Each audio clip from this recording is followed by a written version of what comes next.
Hey guys, Robert here, and I just got done out of seeing Ghostbusters Frozen Empire, and I thought it was alright.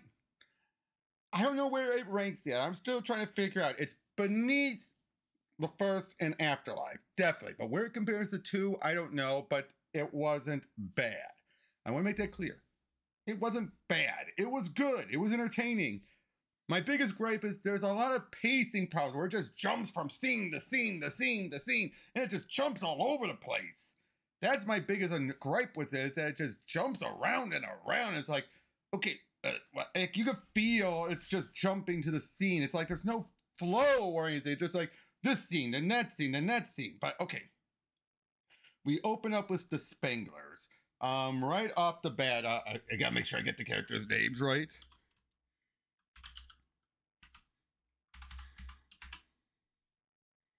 But yeah, we got Phoebe. Hold on. Just make sure I get them right. Yeah, Phoebe, Trevor, Kelly, and Gary. Paul Rudd, McKenna Grace, Carrie Coon, and Finn Wolfhard. All the Spenglers are all there at the firehouse. We open up right off the bat with them in the middle of capturing a ghost. And it's a pretty big, intense chase and everything. But we have to see the argument as Phoebe is getting full of herself. Which was really something that never got resolved in the first movie when you really think about it. This whole, I know what's best and I'm just going to do it. That kind of gets resolved here. Not in a way that kind of worked, but I'll get to that. But yeah, they take down this ghost after causing a whole bunch of damage. And we find out Peck, Dickless himself from the first movie, is now the mayor. And he's trying to do what he can to shut them down. But he doesn't have the excuse yet. Not yet, anyway. But he does remind them, you're having a minor. Someone who is, Phoebe right at the point, is 15. She's 15, and she basically is already doing all this dangerous stuff. That's child endangerment at the very least. So they decided to tell her, you can't do anything. No busting until you're 18, which is 3 years away. Yeah, good luck with that one. We also find out that the containment unit is nearing capacity after all this time. Light is green, the trap is clean.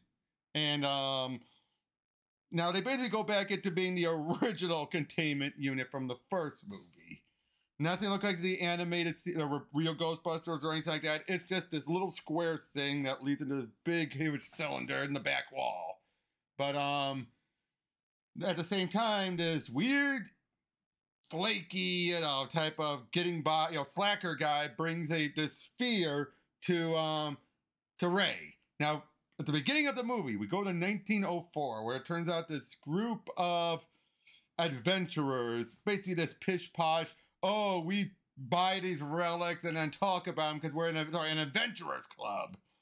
Turns out we open up with these firefighters going there because there's smoke. It's actually cold, as all these adventurers have been frozen. And it turns out we see this woman wearing this metal mask thing, holding this bronze orb. And yeah, the very same bronze orb that's given to Ray. Because this guy's just selling off because his grandmother died, and he feels like, I don't need it anymore. So, but yeah, cold is following this thing everywhere it goes. At the same time, Phoebe meets up with this ghost girl named Melody. Who the two, I'm gonna get out of the way, it's up in the air. Is this a lesbian relationship, or are they just being really, really close friends and Phoebe's just that desperate for companionship? It's up in the air.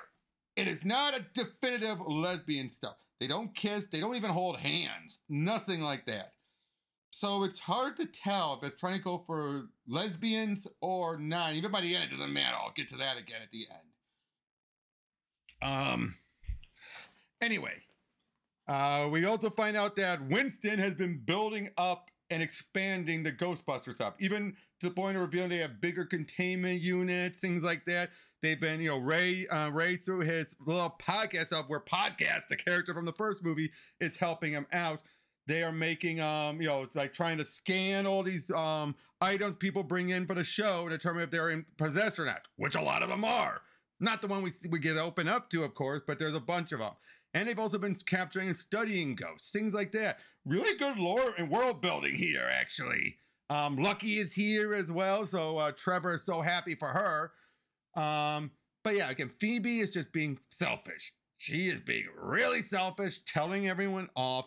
Gary is being told, be an asshole. Like, oh, I can be an asshole. Look, oh, I'm sorry, I didn't mean to do that. They're showing that he's a nice guy, but yeah, he can be pushed to his limits eventually. And they're trying to figure out this orb. And eventually they find out that this orb it was called the Orb of Garaka. This god ghost being that had power over cold. And it turns out these fire masters, of which that slacker guy is the last line of them, have been, they were proto Ghostbusters using fire and bronze. Bronze is good at capturing spirits.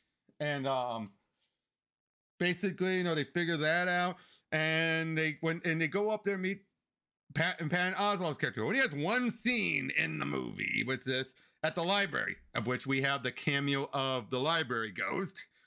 But again, shenanigans ensue and everything. You have the one side where they're trying to figure out, the pyrokinetic abilities, of which Peter shows up.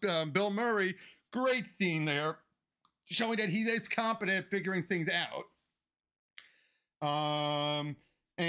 But then after a big fiasco at the library, Peck uses it as an opportunity to shut things down.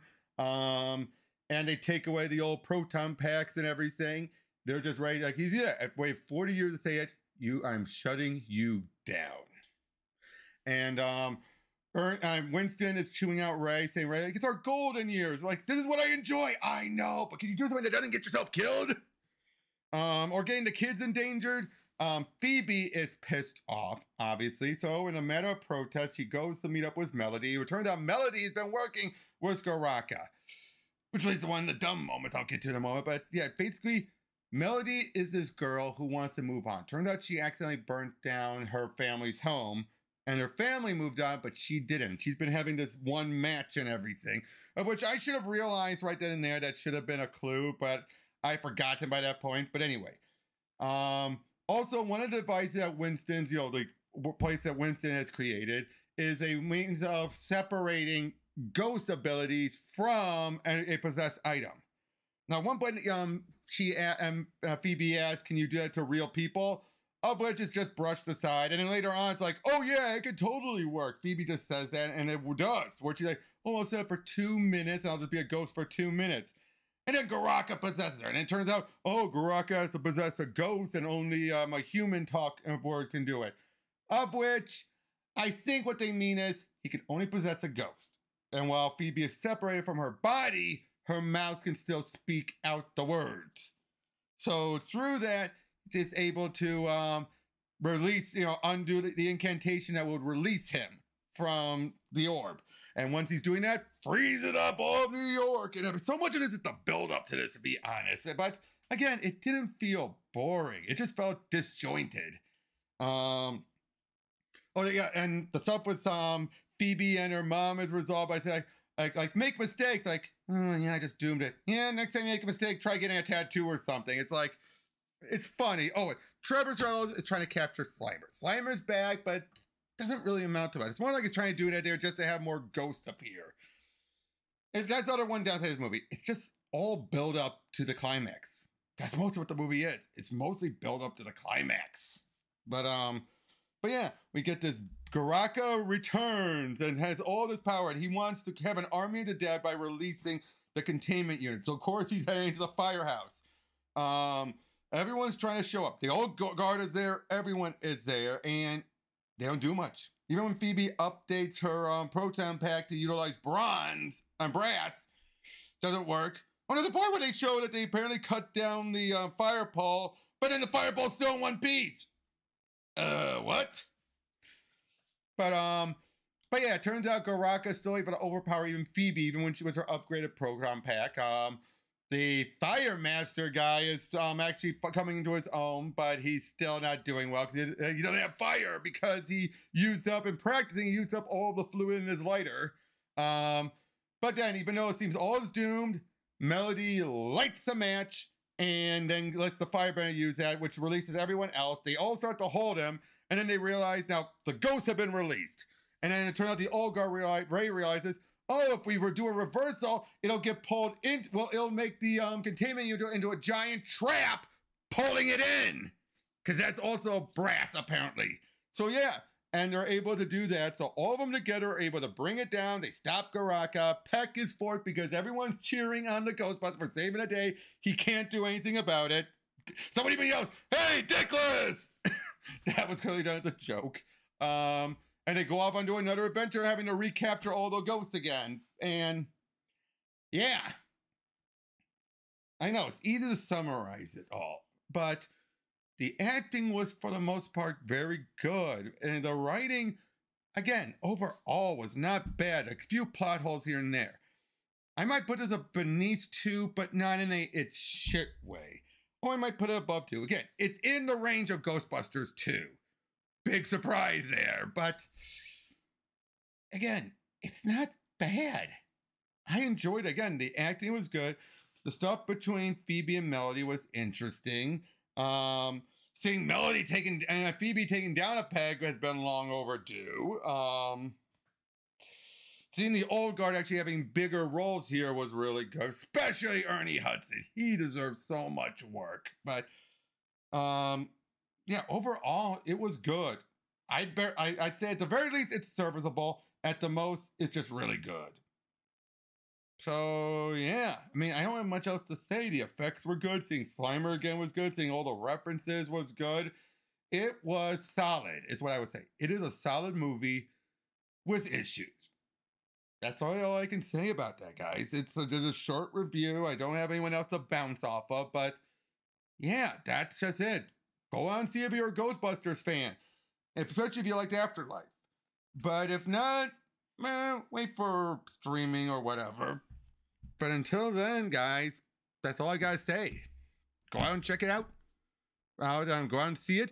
It is worth watching. I will say that. If you can get past the pacing issues and the plot hole here and there, it's a solid movie. That's all else I gotta say, guys. Take care.